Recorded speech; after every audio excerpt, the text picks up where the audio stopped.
já jsem Obe a vítám tě u tohohle nového videa. V tomhle videu bych se s váma chtěl podělit o zkušenost z Temu. Je to něco jak AliExpress. Temu je něco jako AliExpress a Wish a takové ty japonské, čínské online obchody. Koupil jsem si tam tuhle brašnu do auta. Doufám, že tam bude sedět, že bude všechno v pohodě.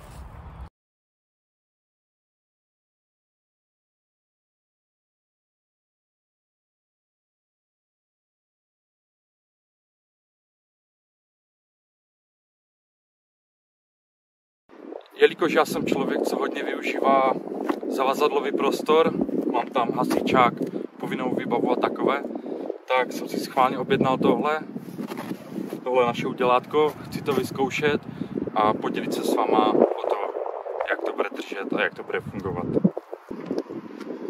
Takže v první řadě si vytáhneme všechen bordel, co tu máme.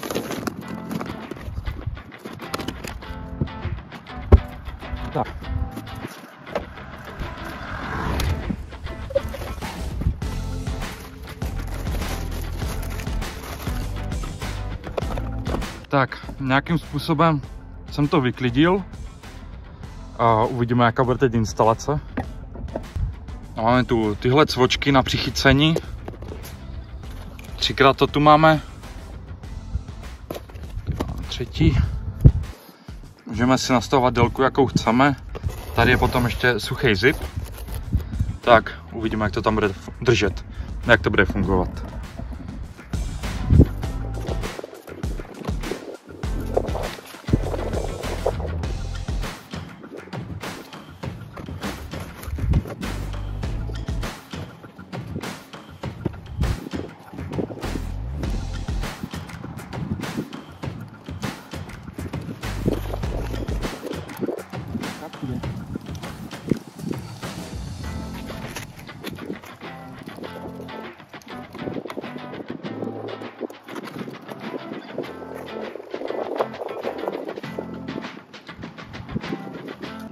Je to fakt na prd, vzal jsem si špatnou velikost, takže to musím přidělat jinak.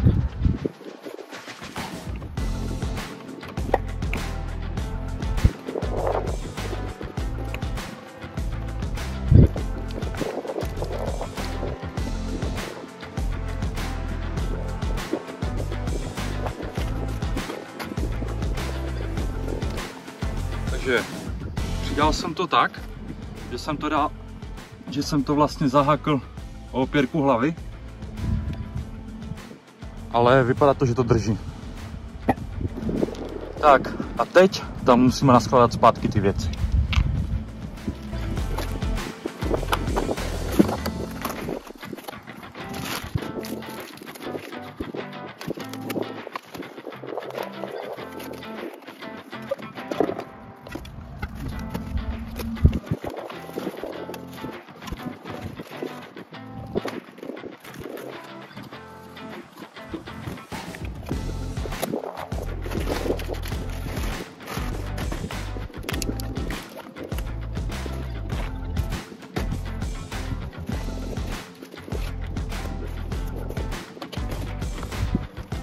A máme hotovo.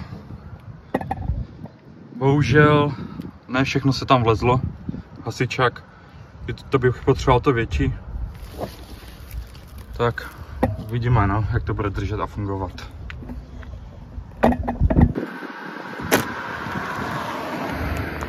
Tu mám 2 hejkaly na soft. Už nachystané. Tak. Hotovo.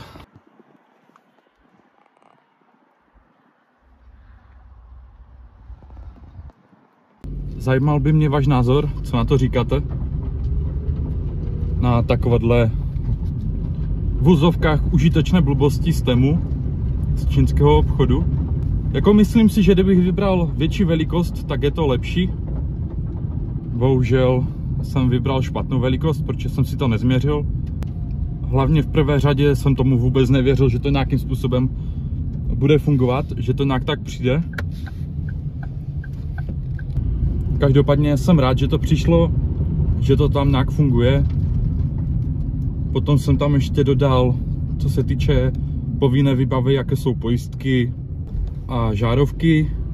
To lékárnička se tam taky vleze, ale vzhledem tomu, že já mám vlastně LPGčko a místo rezervy mám vlastně plynovou bombu, tak místo rezervy vlastně v autě vozím pěnu na dojezd do pneumatiky. Osobně pro jistotu mám s sebou dvě, spíš jednu jsem si koupil a po čase jsem zapomněl na to, že tam vlastně ještě jednu mám, takže mám dvě úplně zbytečně. Mám tam ty dvě pěny. Možná, kdybych se fakt snažil a zahrál si takzvaný Tetris, tak by se mi tam vlezla i ta autolékárnička. Ale venku příšerně fouká, takže se mi tam moc nechce být. Tak třeba až bude pěkněji,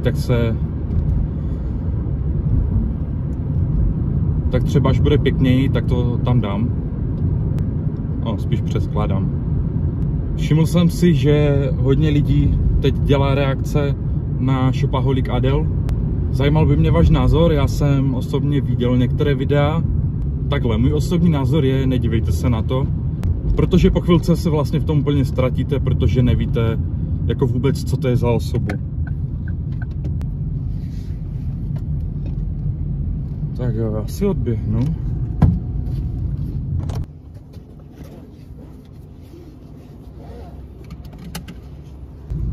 Tak, jsem zpátky.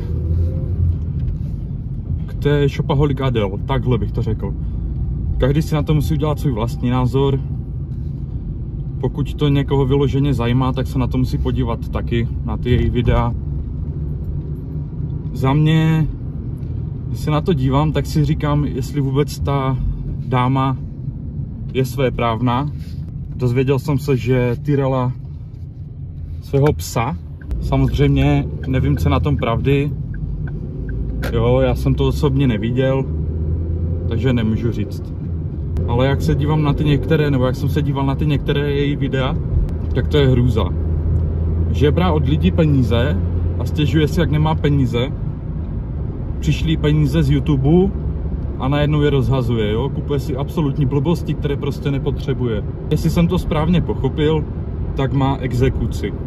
Za to, že neodváděla daně z toho, co si vydělávala na TikToku nebo na YouTube. Jedno z toho to bylo.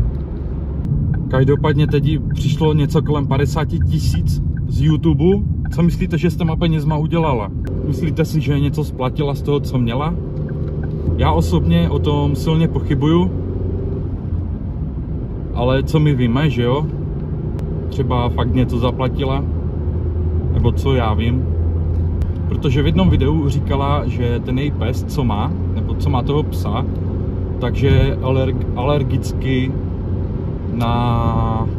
na drůbež. A teď mu koupila údajně ve Zverimaxu, ale přičemž to vypadalo, jako by to koupila někde v Sámošce. Mu koupila kuřecí, nějaký nákyp, bych to nazval. Ono to tak vypadalo. Měla to ve sklenici, v které byla voda a na tom bylo napsané drůbež, nebo kuřecí. A říkala, že toto její pes úplně zbožňuje. Jenomže jak to ten pes může zbožňovat, když má na to alergii? Jo, to absolutně nedává prostě smysl, jo, jako...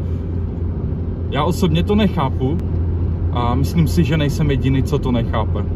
No, takhle by to mohlo být lepší. Jako takhle bych to řekl. Shopaholic Adele za mě by měla být nesvéprávná.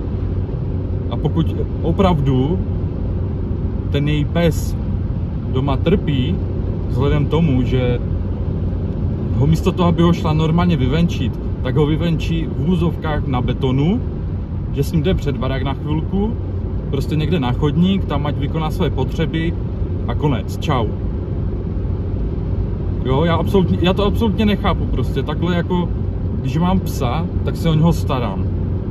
Ona říká, jak je to její miláček a takové, všechno kolem toho. Ona to sice říká, že to je její miláček, ale nevím, mně to osobně takhle nepřijde.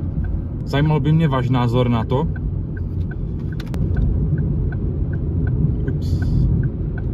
je fajn, že se můžu svěřit tak s mýma pocitama ohledně téhle osoby.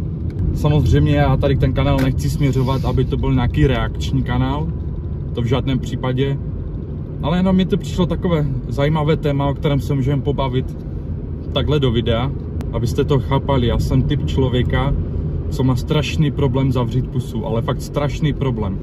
Já furt jenom mluvím, jo. Dis a hrůza tenhle semafor tady, fakt.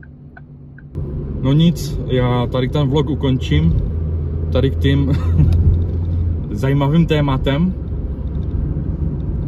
Myslím si, že na tohle téma ještě jednou přijdeme.